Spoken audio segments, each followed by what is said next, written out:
ഹരേ രാം രാമ രാമ ഹരേ ഹരേ ഹരേ കൃഷ്ണ കൃഷ്ണ കൃഷ്ണ ഹരേ ഹരേ ഹരേ രാമ രാമ രാമ ഹരേ ഹരേ ഹരേ കൃഷ്ണ കൃഷ്ണ കൃഷ്ണ ഹരേ ഹരേ ഹരേ രാമ രാമ രാമ ഹരേ ഹരേ ഹരേ കൃഷ്ണ കൃഷ്ണ കൃഷ്ണ ഹരേ ഹരേ ഹരേ രാമ രാമ രാമ ഹരേ ഹരേ ഹരേ ഹരേ കൃഷ്ണ. കൃഷ്ണ ഓം ഹരേ നമോ ഭഗവതേ വാസുദേവായ. ഓം നമോ ഭഗവതേ വാസുദേവായ. ഓം നമോ ഭഗവതേ വാസുദേവായ. ഓം അജ്ഞാനതിമിരാന്തസ്യ ജ്ഞാനാഞ്ജനശലാകയാ ചക്ഷുരുന്മീലിതം യേന തസ്മൈ ശ്രീഗുരവേ നമഃ. ശ്രീചൈതന്യമനോഭീഷ്ടം സ്ഥാപിതം യേന ഭൂതലേ സ്വയം രൂപകഥാ മഹ്യം ദദാതി സ്വപദാന്തികം.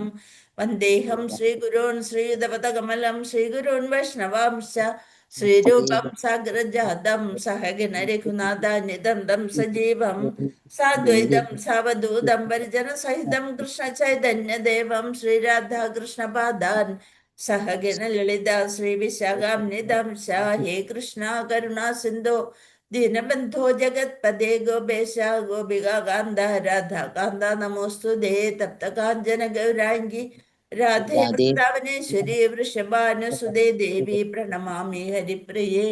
വാഞ്ചകൽപതരുഭ്യശ്ച കൃപാസിന്ധുഭ്യേവ പതിതാനാം പാവനേഭ്യോ വൈഷ്ണവേഭ്യോ നമോ നമഃ.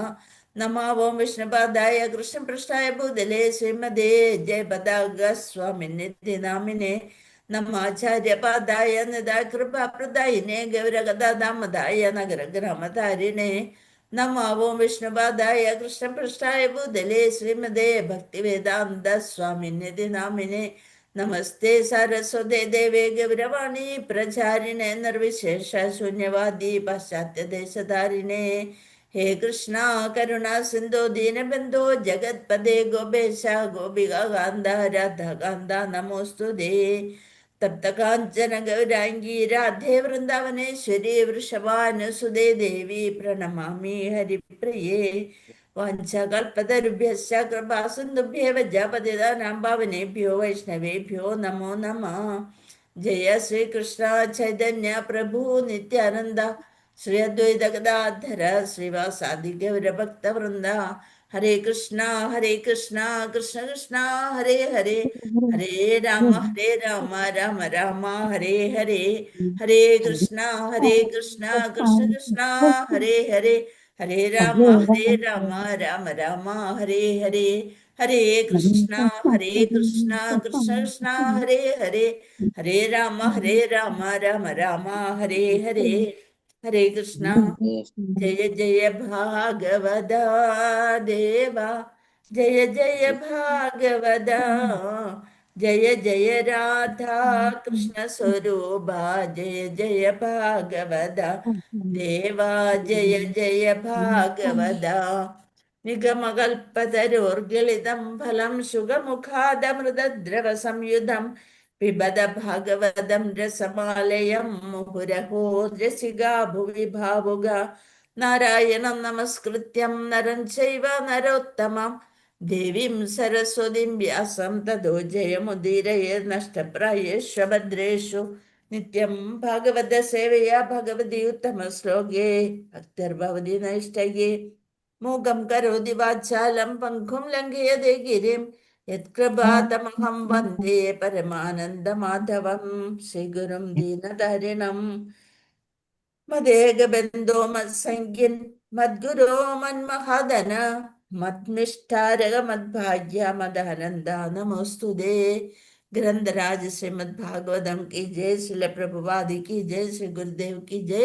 നിതാഗ്യവര പ്രമാനന്ദേ. ഹരി ഹരി ബോൽ. എല്ലാവർക്കും പ്രണാമം. ഇന്നത്തെ നമ്മുടെ ക്ലാസ്സിലേക്ക്, ഭാഗവതം ക്ലാസ്സിലേക്ക് എല്ലാവർക്കും സ്വാഗതം. ഹരേ കൃഷ്ണ. ഹരേ കൃഷ്ണ. സന്തോഷം. ഹരേ കൃഷ്ണ. പ്രണാമം മാതാജി. ഹരേ കൃഷ്ണ. ശ്ലോകം 11. ഓം നമോ ഭഗവതേ വാസുദേവായ. ഹരേർ ഗുണാക്ഷിപ്തമതിർ ഭഗവാൻ ബാദരായണേ അദ്യഗാൻമഹദാഖ്യാനം നിത്യം വിഷ്ണു ജനപ്രിയ. ഹരേ പരമദിവ്യോത്തമ പുരുഷനായ ഹരിയുടെ ഗുണ അതീന്ദ്രിയ ഗുണങ്ങൾ ആക്ഷിപ്ത നിമിത്തമായി തീരുകയാൽ മതിഹി മനസ്സ് ഭഗവാൻ പ്രബലനായ ബാദരായണി വ്യാസസുതൻ. വ്യാസസുതന്റെ പേരെന്താണ്? അദ്യഗാദ് ശിക്ഷണത്തിൽ ഏർപ്പെട്ടു. മഹത്ത് ആഖ്യാനം കഥാവർണ്ണന നിത്യം പതിവായി വിഷ്ണുജന പ്രിയ പ്രിയപ്പെട്ട. വിവർത്തനം ഭാവാർത്ഥം ശ്രീല പ്രഭുപാദിക്ക് ജയ്. ശ്രീല വ്യാസദേവ പുത്രനായ ശ്രീല ശുകദേവ ഗോസ്വാമി അതീന്ദ്രിയമായ പ്രബലനായിരുന്നു എന്ന് മാത്രമല്ല ഭഗവത് ഭക്തർക്ക് അത്യന്തം പ്രിയപ്പെട്ടവനുമായിരുന്നു. ഇപ്രകാരം അദ്ദേഹം ഈ മഹത്തായ ആഖ്യാനത്തിന്റെ, അതായത് ശ്രീമദ് ഭാഗവതത്തിന്റെ ശിക്ഷണത്തിൽ ഏർപ്പെട്ടു. എല്ലാവർക്കും അത് പ്രചരിപ്പിക്കാനായിട്ട് തുടങ്ങി. അതുകൊണ്ടാണ് പ്രചരണം. നമ്മൾ എന്താണോ അറിയണത് അത് മറ്റുള്ളവർക്കും കൂടി പകർന്നു കൊടുക്കണം. മറ്റുള്ളവരെയും കൂടി അതിലേക്ക് ആകർഷിക്കാനായിട്ട് നമ്മൾ ശ്രമിക്കണം. തങ്കമാതാജി എന്തോ പറഞ്ഞല്ലോ. ഹരേ കൃഷ്ണ. ഹരേ കൃഷ്ണ. ഭാവാർത്ഥം. തന്റെ മാതാവിന്റെ ഗർഭത്തിൽ ഇരിക്കുമ്പോൾ തന്നെ ശ്രീ ശുകദേവ ഗോസ്വാമി മുക്താത്മാവായിരുന്നു എന്ന് ബ്രഹ്മവൈവർത്ത പുരാണം നിഷ്കർഷിക്കുന്നു. ജനനശേഷം തന്റെ പുത്രൻ ഗൃഹത്തിൽ വസിക്കുകയില്ലെന്ന് വ്യാസദേവന് അറിയാമായിരുന്നു. ആകയാൽ ഭഗവാന്റെ അതീന്ദ്രിയ കർമ്മങ്ങളിൽ ബാലനെ ആകർഷിതനാക്കി തീർക്കുവാൻ വേണ്ടി വ്യാസദേവൻ അദ്ദേഹത്തിന് ശ്രീമദ് ഭാഗവതത്തിന്റെ സാരസംഗ്രഹം പകർന്നു നൽകി. ശ്രീ ശുകദേവ് ഗോസ്വാമി ജനനത്തിന് ശേഷം ശ്രീമദ് ഭാഗവത വിഷയങ്ങളെ യഥാർത്ഥ ശ്ലോക പാരായണം വഴി അധികതരമായി അഭ്യസിച്ചു. അപ്പൊ വീട്ടിൽ നിൽക്കാൻ വേണ്ടിയിട്ടാണ് വ്യാസഭഗവാൻ എന്ത് ചെയ്തു? ഭാഗവതം പഠിപ്പിക്കാൻ തീരുമാനിച്ചു. അല്ലെന്നുണ്ടെങ്കിൽ കുട്ടി കൈവിട്ടു പോകുന്ന വ്യാസഭഗവാൻ അറിയാം. നേരെ ഭഗവാന്റെ ആ തേജസ്സിൽ മാത്രം ലയിച്ച് പോകും, മുക്തിയിലേക്ക് പോകും എന്നുള്ളത് മനസ്സിലായി. പൊതുവെ മുക്താത്മാക്കൾ പരമപരിപൂർണതയുമായി ഒന്നായി തീരുക എന്ന ഏകാത്മ വീക്ഷണത്തോടെ, അതാണ് നമ്മൾ പറഞ്ഞ ബ്രഹ്മജ്യോതിസിൽ ലയിക്കാൻ വേണ്ടിയിട്ട് ആണ് പരമപരിപൂർണതയുമായി ഒന്നായി തീരുക എന്ന 3 തരത്തിലാണ് അല്ലെ ഭഗവത് സാക്ഷാത്കാരം. ഏതൊക്കെയാണ്? പരമാത്മേതി ഭഗവാനെ, ബ്രഹ്മേതി പരമാത്മാതി ഭഗവാനിധി സഭ്യതി എന്ന് പറഞ്ഞിട്ടുണ്ട് അല്ലെ. അപ്പൊ ബ്രഹ്മത്തിൽ ലയിക്കാനാണ് ഇവരൊക്കെ മുക്താത്മാക്കളൊക്കെ വിചാരിക്കുക. ഏകാത്മ വീക്ഷണത്തോടെ അവ്യക്തിഗത ബ്രഹ്മത്തിൽ ആസക്തിയുള്ളവരായിരിക്കുന്നു. എന്നാൽ വ്യാസദേവനെ പോലുള്ള ശുദ്ധഭക്ത സംസർഗത്താൽ മുക്താത്മാക്കൾ പോലും ഭഗവാന്റെ അതീന്ദ്രിയ ഗുണങ്ങളിൽ ആകർഷിതരായിത്തീരുന്നു. വ്യാസദേവനറിയാം ഈ ബ്രഹ്മാത്മാവിൽ പോയി ബ്രഹ്മത്തില് ലയിച്ചു കഴിഞ്ഞാൽ പിന്നെയും അവർക്ക് ഈ ലോകത്തിലേക്ക് വരേണ്ടി വരും. അപ്പൊ അതുകൊണ്ട് ശരിക്കും ഭക്തനായി കഴിഞ്ഞാൽ മാത്രമാണ് ആ പരമാനന്ദ നിർവൃതി കിട്ടുള്ളൂ എന്നുള്ളത് വ്യാസദേവന് അറിയാം. അപ്പൊ അതുകൊണ്ട് മുക്താത്മാക്കൾ പോലും ഭഗവാന്റെ അതീന്ദ്രിയ ഗുണങ്ങളിൽ ആകർഷിതരായിത്തീരുന്നു. ശ്രീ നാരദന്റെ കൃപയാൽ ശ്രീ വ്യാസദേവന് ശ്രീമദ് ഭാഗവതം എന്ന മഹാ ഇതിഹാസ കാവ്യം രചിക്കാൻ കഴിഞ്ഞു. ഇതൊക്കെ നമ്മ അന്ന് പറഞ്ഞതാണ് അല്ലെ. വ്യാസദേവന്റെ കൃപയാലാണ് ശുകദേവ ഗോസ്വാമിക്ക് ഭാഗവത പൊരുൾ ഗ്രഹിക്കാൻ പ്രാപ്തിയുണ്ടായത്. പിന്നെ ഭഗവാന്റെ അതീന്ദ്രിയ ഗുണങ്ങൾ അത്രയധികം ആകർഷകമായതിനാൽ ശ്രീല ശുകദേവ ഗോസ്വാമി അവ്യക്തിഗത ബ്രഹ്മത്തിൽ പൂർണ്ണ നിമഗ്നനാകുന്നതിൽ നിന്ന് അനാസക്തനായി. അവിടുന്ന് അനാസക്തനായി ഭഗവാന്റെ വ്യക്തിഗത സേവനത്തെ നിശ്ചയപൂർവം കയ്യേൽക്കുകയും ചെയ്തു. അവസാനം ഭഗവാനിൽ ഭക്തി ഉണ്ടായിട്ട് ഭഗവത് സേവനത്തിൽ ഏർപ്പെടുകയും ഭഗവാന്റെ ഈ ഭാഗവതം എല്ലാവർക്കും മനസ്സിലാക്കി കൊടുക്കാൻ, പഠിപ്പിച്ചു കൊടുക്കാനായിട്ട് തുനിയുകയും ചെയ്തു. പരമ്പൊരുളിന്റെ അവ്യക്തത ബ്രഹ്മ സവിശേഷതയെ നിരതനായി അത്രയധികം സമയം വെറുതെ പാഴാക്കി കളഞ്ഞുവെന്ന് സ്വയം ചിന്തിച്ചുകൊണ്ട്, അപ്പോഴാണ് സുഖദേവ ഗോസ്വാമിക്ക് മനസ്സിലായത്, ഞാൻ ഇത്രയും കാലം 16 വർഷം മുക്താത്മാവായി തീരാനായിട്ടിരുന്നു, എൻ്റെ സമയം വെറുതെ പോയി എന്നുള്ളത് അപ്പോഴാണ് മനസ്സിലായത്. അതീന്ദ്രിയ പരമാനന്ദത്തെ അനുഭവസിദ്ധമാക്കി ആ സമയം മുതൽ അദ്ദേഹം സ്വയം വിഷ്ണു ജനങ്ങൾക്ക്, അതായത് വൈഷ്ണവർക്ക് അഥവാ ഭഗവത് ഭക്തർക്ക് അതിപ്രിയങ്കരനായി തീർന്നുവെന്ന് മാത്രമല്ല, വിഷ്ണു ജനങ്ങൾ അദ്ദേഹത്തിനും വളരെ പ്രിയങ്കരനായി തീർന്നു. ഭഗവാന്റെ കഥകൾ പറഞ്ഞു കൊടുക്കാൻ തുടങ്ങിയപ്പോൾ ആ വൈഷ്ണവരും അദ്ദേഹത്തിന് പ്രിയങ്കരായി. സുഖദേവ ഗോസ്വാമിക്കും അവരോട് ഭയങ്കര സ്നേഹമായി. അഥവാ അതിപ്രിയങ്കരനാണ് മാത്രമല്ല, വിഷ്ണു ജനങ്ങൾ അദ്ദേഹത്തിന് വളരെ പ്രിയങ്കരായി തീർന്നു. ജീവസത്തകളുടെ വ്യക്തിത്വത്തെ ഹനിക്കാൻ ഇഷ്ടപ്പെടാത്തവരും ഭഗവാന്റെ വ്യക്തിഗത സേവകരാകണമെന്ന് ആഗ്രഹിക്കുന്നവരുമായ ഭഗവത് ഭക്തർ അവ്യക്തഗതവാദികളെ അത്ര കണ്ട് ഇഷ്ടപ്പെടുന്നില്ല. അവർ അവ്യക്തഗതവാദികളെ ഒന്നും അത്ര ഇഷ്ടപ്പെടാറില്ല. എന്താണ്? ഭക്തർക്ക് അവർ വിചാരിക്കും ഇവരെന്ത് വിഡ്ഢികളാണ്, വെറുതെ ഈ ജന്മം കളയണല്ലോ എന്ന് വിചാരിക്കും. അവ്യക്തഗതവാദികളെ അത്ര കണ്ട് ഇഷ്ടപ്പെടുന്നില്ല. അതേപോലെ പരമ്പൊരുളുമായി ഐക്യം പ്രാപിക്കാൻ കാക്ഷിക്കുന്ന അവ്യക്തിഗതവാദികളാകട്ടെ, എന്താ നമ്മുടെ ക്ലാസ്സിൽ വളരെ കുറച്ചാളുള്ളല്ലോ, എന്ത് പറ്റി? ടൂറിന് പോയി അവധിയല്ലേ മാതാജി, എല്ലാരും പിള്ളേരെയും കൊണ്ടൊക്കെ ടൂർ പോയി കാണും. കാണും. ക്രിസ്മസ് അവധിയൊക്കെ ആയോണ്ടായിരിക്കും മാതാജി. ക്രിസ്മസ് അവധിയല്ലേ. ആ രാവിലെ ക്ലാസ്സിലും ആളില്ലായിരുന്നെന്ന് പറഞ്ഞിട്ടില്ല 11:30 അല്ലേ മാതാജി? ഹരേ കൃഷ്ണ മാതാജി, ഞാൻ മോളുടെ വീട്ടിലാണ്. ഞാൻ ഇതെല്ലാം എടുത്തിട്ട് വന്നു ക്ലാസ്സിൽ അതാണോ? കയറിയതാ. അതാണ് വൈഷ്ണവി. ഇതാണ്. നമ്മള് അത് കേൾക്കണമെന്ന് താല്പര്യമുള്ളവര് എങ്ങനെയെങ്കിലും, ഇപ്പൊ ഇന്നലെ 2 ദിവസം ഉണ്ടായിരുന്നില്ല, എന്നാലും അത് താല്പര്യമുള്ളവര് അത് ഇഷ്ടപ്പെടുക. അതാണ് ഇവിടെ പറയണത്. അത് താല്പര്യം വരണം. ഭഗവാന്റെ കഥ കേൾക്കാനായിട്ട് താല്പര്യം വന്നു കഴിഞ്ഞാല് പിന്നെ നമ്മൾ അതാണ് ഒരു ആനന്ദമായിട്ട് കണ്ടെടുക്കാം.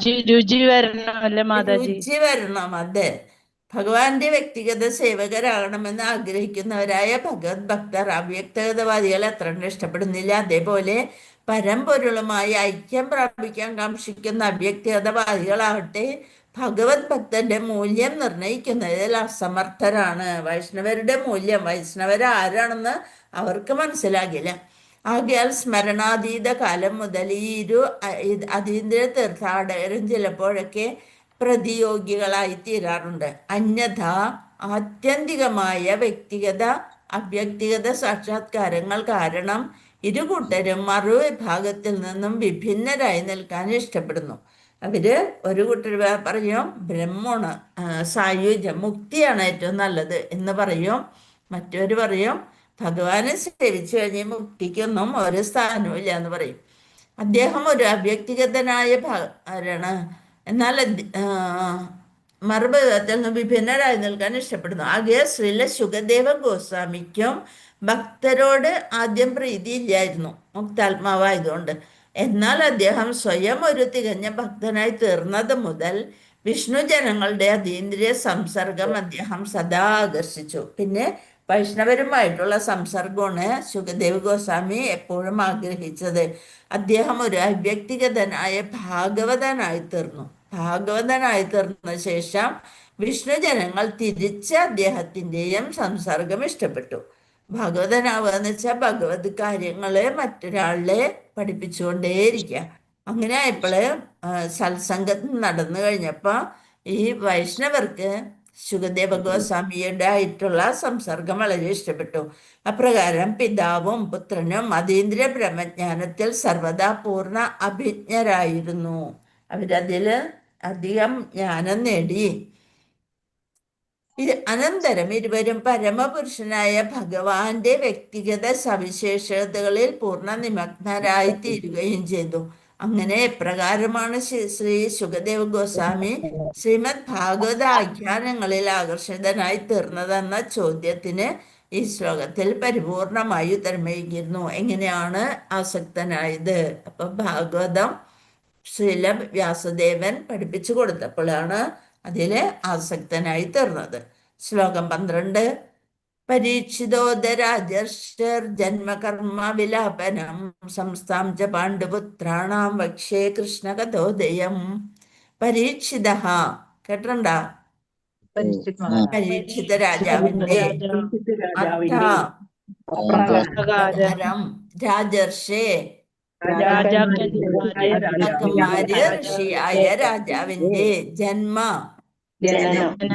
കർമ്മ കർമ്മങ്ങൾ വിലാപനം മോചനം സംസ്ഥാം പരിത്യാഗം ച പാണ്ഡുപുത്രാണാം ഞാൻ അരുളി ചെയ്യാം കൃഷ്ണകഥ ഉദയം പരമദിവ്യോത്തമ പുരുഷനായ കൃഷ്ണന്റെ അതീന്ദ്രിയ വർണ്ണനകൾക്ക് കാരണമാകുന്നു. വിവർത്തനം ഭവാർത്ഥം സുലപ്രഭുപാദ് ജയ്. ശൗനക ഋഷിയുടെ നേതൃത്വത്തിലുള്ള ഋഷിമാരെ സൂത ഗോസ്വാമി പ്രകാരം അഭിസംബോധന ചെയ്തു. അവിടെ നൈമിഷാരണ്യത്തില് കഥ കേൾക്കാനായിട്ട് ഒരു കൂട്ടം ഋഷിമാരും എല്ലാവരും കേറി ഇരിക്കാണ്, കാത്തിരിക്കാണ്. അവിടെയാണ് ശൗനക ഋഷി, സൂത ഗോസ്വാമി ഇവരൊക്കെ ഇരിക്കണത്. അപ്പൊ ശൗനക ഋഷിയുടെ നേതൃത്വത്തിലാണ് മറ്റ് ഋഷിമാര്. ലീഡർ ശൗനക ഋഷിയാണ്. സൂത ഗോസ്വാമി അപ്പൊ അവിടെ എത്തിച്ചേർന്നതാണ്. അപ്പൊ അതുകൊണ്ട് ഇത് കഥ ശുകദേവ ഗോസ്വാമി പരീക്ഷിത് മഹാരാജാവിന് പറഞ്ഞു കൊടുക്കുന്ന സമയത്ത് അവിടെ ഉണ്ടായതാണ് സൂത ഗോസ്വാമി. ആ സൂത ഗോസ്വാമിയാണ് ഇപ്പോള് ഇവർക്ക് ശൗനക ഋഷിയുടെ നേതൃത്വത്തിലുള്ള ഋഷിമാർക്ക് ഭാഗവതം പറഞ്ഞു കൊടുക്കാനായിട്ട് പോണത്. അവർക്കൊക്കെ ഇതൊന്നും പുസ്തകമൊന്നും വേണ്ട, ഇവര് അപ്പൊ തന്നെ അവരെ ഹൃദയത്തില് എഴുതി വെച്ചിട്ടാണ് പറയണത്. അപ്പൊ ആഖ്യാനങ്ങൾ, ഞാനിപ്പോൾ ശ്രീകൃഷ്ണ ഭഗവാന്റെ അതീന്ദ്രിയവും ആഖ്യാനങ്ങളും രാജർഷിയായ പരീക്ഷിത് മഹാരാജാവിന്റെ ജന്മം, കർമ്മം, മോക്ഷം എന്നീ വിഷയങ്ങളും കൂടാതെ പാണ്ഡുപുത്രരുടെ ലോകജീവിത പരിത്യാഗത്തിന്റെ വിഷയങ്ങളെ കുറിച്ചും പ്രതിപാദിക്കാൻ ആരംഭിക്കാം എന്ന് പറയണം. എന്തുകൊണ്ടാണ് പരീക്ഷിത് മഹാരാജാവിനെ രാജർഷി എന്ന് പറയണ? Very good. രാജാവുമാണ്, ഋഷിയുമാണ്. ഋഷി എന്ന് വെച്ചാല് എല്ലാം അറിയുന്നവനുമാണ്. ഇപ്പോഴത്തെ പോലെയുള്ള ആൾക്കാരെല്ലാം കുറെ പൈസയും അത് ഇതൊക്കെ ഉണ്ടായി കുറെ ഭൗതിക അറിവല്ല, എല്ലാ വേദങ്ങളെ കുറിച്ചും എങ്ങനെയാണ് നല്ല രീതിയിൽ ഒരു രാജ്യം ഭരിക്കേണ്ടത് ഇതെല്ലാം അറിയുന്ന ആളാണ് രാജർഷി. പരീക്ഷിത് മഹാരാജാവിന്റെ ജന്മം, കർമ്മം, മോക്ഷം എന്നീ വിഷയങ്ങളും കൂടാതെ പാണ്ഡുപുത്രരുടെ ലോക ജീവിത പരിത്യാഗത്തിന്റെ വിഷയങ്ങളെ കുറിച്ചും പ്രതിപാദിക്കാൻ ആരംഭിക്കാം.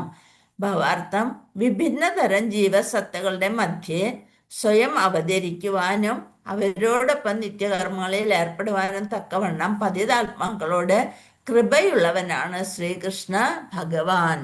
ഭഗവാന്റെ തന്നെ മക്കളാണ് എല്ലാവരും. അപ്പൊ പിന്നെ കൃപ ഉണ്ടാവുമല്ലോ. ജീവസത്തകളുടെ മധ്യേ സ്വയം അവതരിക്കാനും നമ്മുടെ ഭഗവാന്റെ രൂപമാണ് നമുക്കും കിട്ടിയിരിക്കുന്നത്.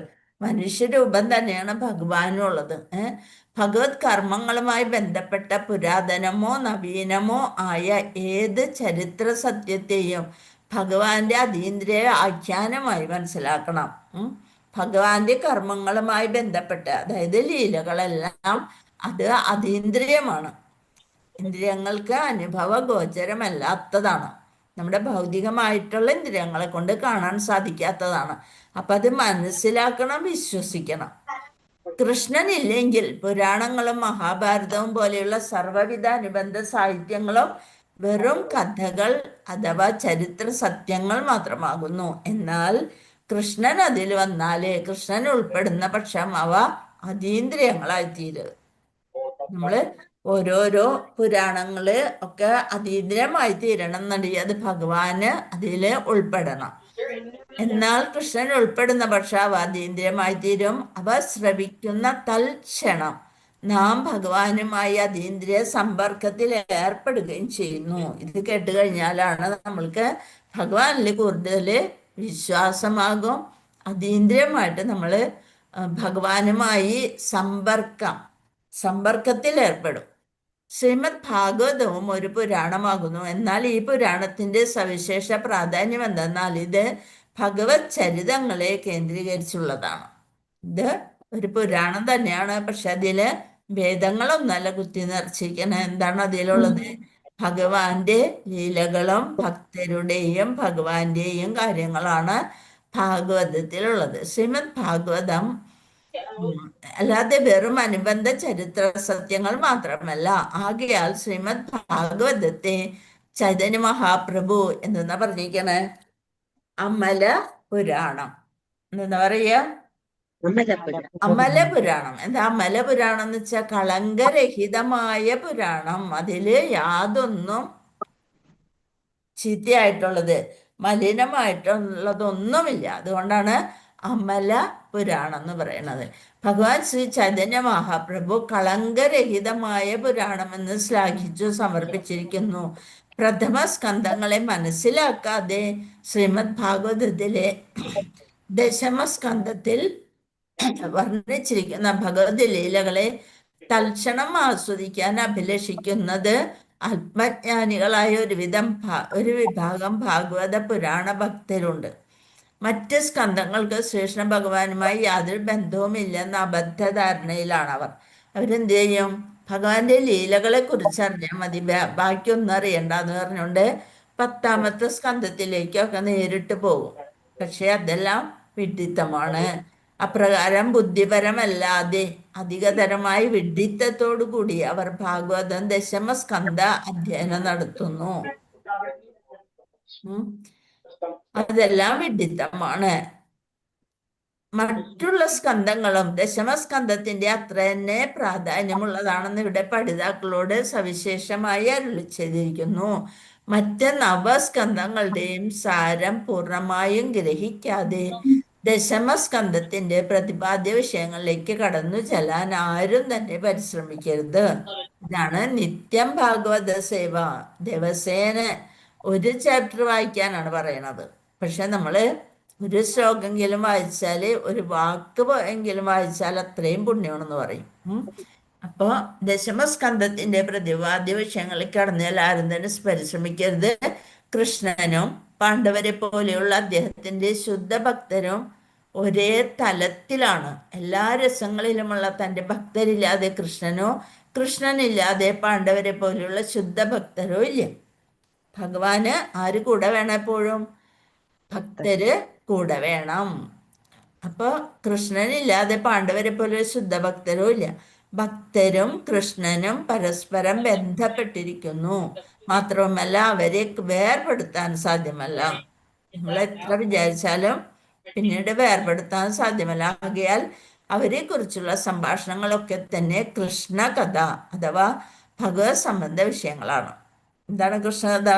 ഭഗവാനെ കുറിച്ചും ഭക്തരെ കുറിച്ചുമുള്ള കഥയാണ് കൃഷ്ണകഥ. ബാക്കി നാളെ നോക്കാം നമുക്ക്. വാഞ്ചകൽപതരുഭ്യശ്ച കൃപാസിന്ധുഭ്യേവ ച പതിതാനാം പാവനേഭ്യോ വൈഷ്ണവേഭ്യോ നമോ നമഃ. അനന്തകോടി വൈഷ്ണവ ഭക്തവൃന്ദ की जय, श्रील प्रभुपाद की जय, श्री गुरुदेव की जय. നിതായ് ഗൗര പ്രമാനന്ദേ. ഹരി ഹരി ബോൾ. എല്ലാവർക്കും പ്രണാമം. ഹരേ കൃഷ്ണ നമുക്ക് നാളെ പറ്റുമെന്ന് തോന്നണില്ല. എനിക്ക് ഒത്തിരി പോവാനുണ്ട്. അവിടെ നെറ്റ് കിട്ടുമെന്ന് അറിയില്ല. ഇല്ലെങ്കിൽ ഞാൻ വസമാതാജിനെ വിളിക്കാം. ഹരേ കൃഷ്ണ. അപ്പൊ അത് കാരണമാണ്. ഹരേ കൃഷ്ണ മാതാജി. ഹരേ ഹരേ കൃഷ്ണ. കൃഷ്ണ മാതാജി പ്രണാമം. ഹരേ കൃഷ്ണ. ഹരേ കൃഷ്ണ. പ്രണാമം മാതാജി. ഹരേ കൃഷ്ണ. പ്രണാമം മാതാജി. ലെഫ്റ്റ് ആയിക്കോട്ടെ. ഹരേ കൃഷ്ണ. വസന്ത മാതാജി ഇന്ന് റീഡിംഗ് ക്ലാസ് ഉണ്ടായിരുന്നില്ല? ഇല്ല. എന്ത് ഇതില് ഇട്ടുണ്ടായിരുന്നു? ഇല്ല, ഗ്രൂപ്പിൽ ഇട്ടിരുന്നില്ല. ഇരുന്നിട്ട് ഇറങ്ങിപ്പോയിരുന്നു. അതെയാ? ഞാനും കേറി, അപ്പൊ കാണാതായപ്പോ ഇറങ്ങി. ഞങ്ങള് 7:05 വരെ ഇരുന്നു, പിന്നെ ഞങ്ങൾ ഇറങ്ങി. അപ്പൊ എല്ലാവരും ഭഗവത്ഗീത പാരായണത്തിന്, ഏകാദശി പാരായണത്തിന്